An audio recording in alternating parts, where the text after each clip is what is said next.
I think of like, you know what? I'm literally on a bowl, right? The earth, and we're just floating around. And then I'm looking at all these humans who, they don't even know themselves what they're doing with their lives. If I can tell you one thing, it does not matter if a person's a millionaire or poor, a billionaire, does not matter. Nobody knows what they're doing with their lives. They're literally all just figuring it out still. Even if they're 80, they're still figuring it out. So everybody's still figuring their life out. Everybody's so busy and engraved in their own lives. Nobody really cares about you. You're not that important. So what is embarrassment at the end of the day? Who are you embarrassed of? These people that don't care about you? These people that are so much thinking about their own problems and their own lives and that are literally trying to figure out everything? You think they're like, and even if you think about it, do you remember something embarrassing somebody else did? Like, I don't. I can literally not recall anything. I can recall something embarrassing that I did, but I bet those people cannot remember that either. It's body language. Okay, I'm gonna teach you guys some tricks, right? If you are sitting on a table or a meeting, shoulders back. Posture should be really good. And like this, chest forward and stuff, this radiates confidence. Now, if I go sit like this, it means that I want to crawl up and I want to be a little bold and I don't want to be seen, right?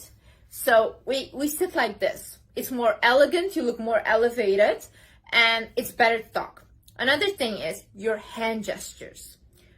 I had this comment that a girl made to me and she was like, Liz, you use too much hand gestures while you talk. Here's one thing.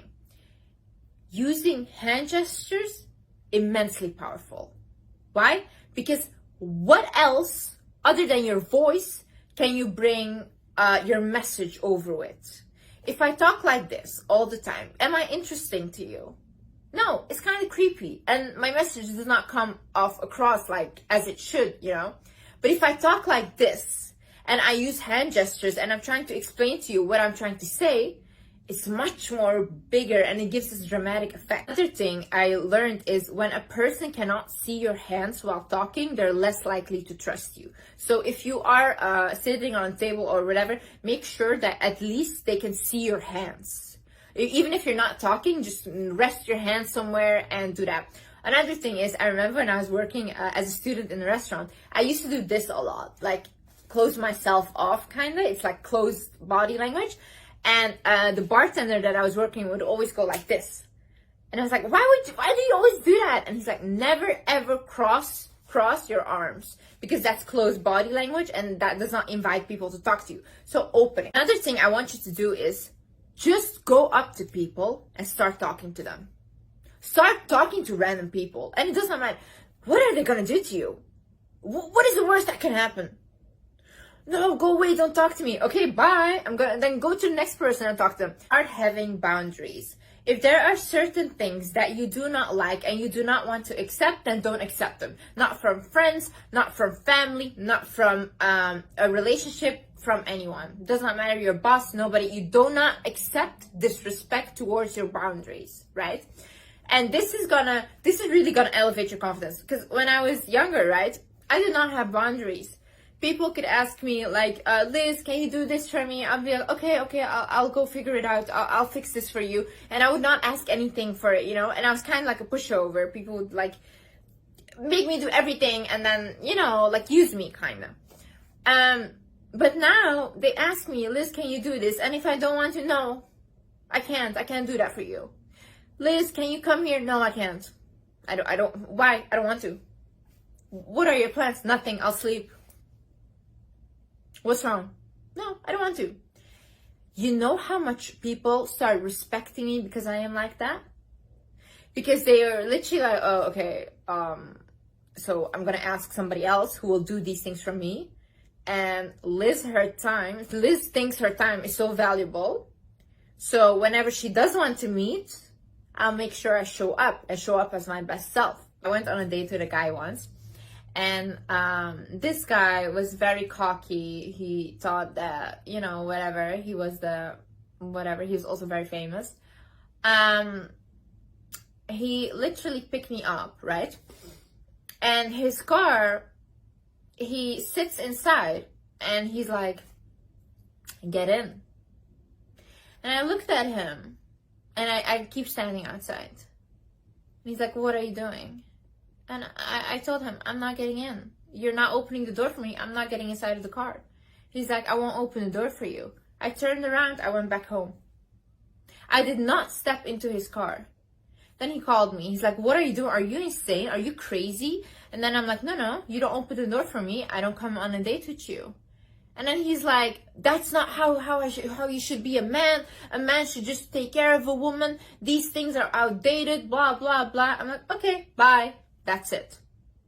This is how firm I was on my boundaries.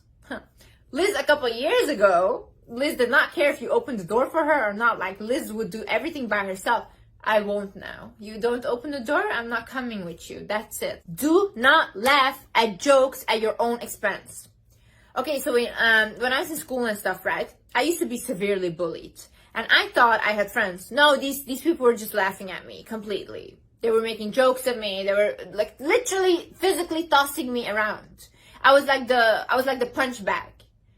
You know why? I had zero boundaries. And I would just laugh with them at myself because I was like, oh, don't take yourself so seriously. No. Take yourself seriously and make sure nobody ever laughs at you. It's not funny. It's not funny. And you know what they're gonna say? Oh, you're so uptight. You can't take a joke. Yeah, exactly. Don't take a joke. Don't. Because what they will do is you start to take a joke. Like they're like, haha, you're so dumb. You're like, haha, yes, whatever. And then next time they're like, yeah, you're so stupid. And you know what? Little by little, you're gonna see that these people start to mean what they're saying. And it's not a joke anymore. They really think of you like that. So from the beginning, when somebody even jokes to you like, oh, you're so dumb. Why did you say that? Please, elaborate. Why did you call me dumb? You know what I love? Love. This is my new thing in life. The new mentality. The bimbo mentality. Oh, I love it. Literally, whenever somebody makes a rude joke or anything towards you, ask them to explain it. Literally say like, so if they're like, oh yeah, haha, you're so dumb. Say like, huh, why? Why am I dumb? Don't let anybody ever laugh at you like that. Never. It's literally showing them you can disrespect me and I'll laugh with you. No, it's not funny. What is funny? Is it funny? You think you are dumb? Honey, then how can I help you?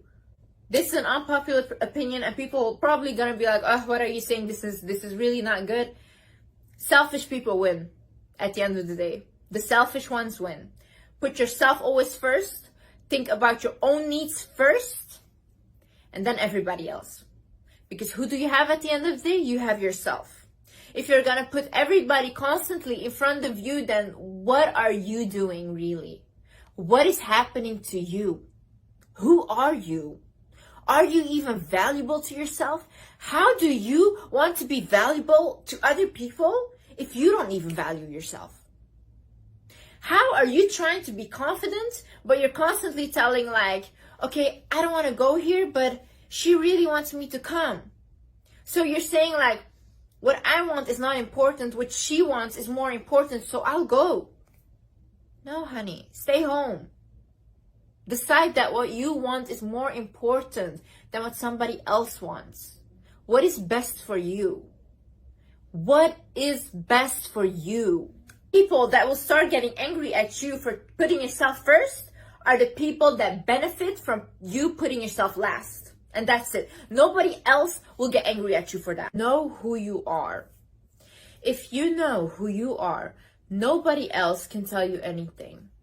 Because you know why you behave the way you behave. You know why you say the things that you do. And you know yourself. If you know a job very well, you'll do that job with confidence. Because you know the job. It's the same with you. That's why I am trying to improve on my traumas. I'm trying to learn about my traumas. I'm trying to learn about my character. Because that way I can become more confident. Because if somebody tells me, oh, you did this to me, why did you do that? I know why I did that. And I know myself. And that makes me confident in whatever I do. And that makes me confident in my decisions in life. So it's very important to know yourself. So how do you get to know yourself? Okay, so for me, I always spend a lot of time with myself and alone. A lot of time.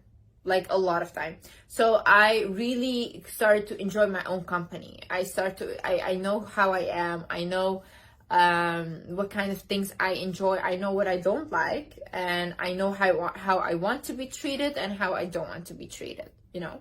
I know why I react the way I react, and now with my healing that I'm going through, I also start to understand what my behavior means and why I am the way that I am. So that's what I'm saying, like, start journaling. Start asking yourself questions like, what do I enjoy? What do you love? What, at the end of the day, if you really think about it, how do you know if I'm confident or not? I can be faking this for all I know. Like, literally, I can just be walking around and acting like I'm confident, but I'm just the most insecure human being ever. How will you ever know? You will never know if I'm really confident or not. So why not just start acting like you are? Start acting like you are confident, even if you're not. Nobody knows. Nobody knows. If I walk around like this and just like, oh yeah, and just like start talking like very confidently, who is going to know that I'm not? Who? Just praise yourself every single time you look in the mirror. Don't crave compliments from other people. Give yourself those compliments, honey. You look in the mirror, say, ooh, wow, you look amazing today. Say, whatever, you're going for a meeting, say, you know what? You are gonna kill this meeting. Tell yourself those things. I swear it makes you feel better. It makes you feel so much better. Like this, I do this every single morning. It just puts you in such a better mood. So start doing that. Start being like, you know what? You're amazing. Oh, damn, you went through so much and you're still standing? Yes, girl. Yes, boy. Yes, yes, yes. Applaud yourself for your accomplishments. Acknowledge yourself. Love yourself. Hug yourself. Kiss yourself. Love yourself. Love yourself. Give yourself the love that you needed. Give it to yourself. You're craving love from other people? Honey, you can give it to yourself. Take yourself out on dates. Literally, like, I go to the cinema alone. I go to restaurants alone. I go to bars and I dance alone. I don't care. Liz is my best friend. And Liz is the smartest person that I know because we have so much fun together. Enjoy your company. Enjoy your life. Stop taking things so seriously. And you know what? Once you radiate that, that vibe of like, ugh, I just love it. I just love whatever I'm doing. I know that I'm doing the best for myself. I know that I'm trying the hardest. Even if you're taking like little baby steps, if that means for you that you're trying, oh, amazing, amazing. Be so proud of yourself. And you know, once you have that like, okay, like I'm taking the baby steps, but I'm trying, you know, then it radiates so much confidence. And it radiates so much love that people cannot help but want to be around you because you're glowing. You're really glowing. I want you to start right now with what you have. Start with what you have. I mean, your hair is fried. Your skin is bad. I don't know. You're not happy with your weight. You don't have the finances. Everything. Start right now. It's good. It's good. Perfect. It's perfect right now that you're an improvement away, right? You're like this blank canvas, and right now we can improve you. We can make you amazing, you know? Imagine you already like being good and you're like, oh, I don't know what to do now. No, you are not your best self. So now we can create her. I think that you're amazing. And I think you should acknowledge that you're amazing. And I think you should walk, talk, and act like you're blessed, like you're amazing, like you deserve to be there because you do. Every single opportunity that you get in your life, every single like room you walk into where you think like, oh, I don't belong. If you did not belong, you would not get the opportunity. like I said in my previous video, why do I not want to like climb the Mount Everest? Why is that not my desire? It's not mine because it's not for me. It's not for me. Everything that I'm doing in my life, every opportunity that I'm getting is for me. And I'm so grateful because I'm blessed with my opportunity. So stop doubting yourself. Stop thinking like, oh, why do I deserve it? Because you do.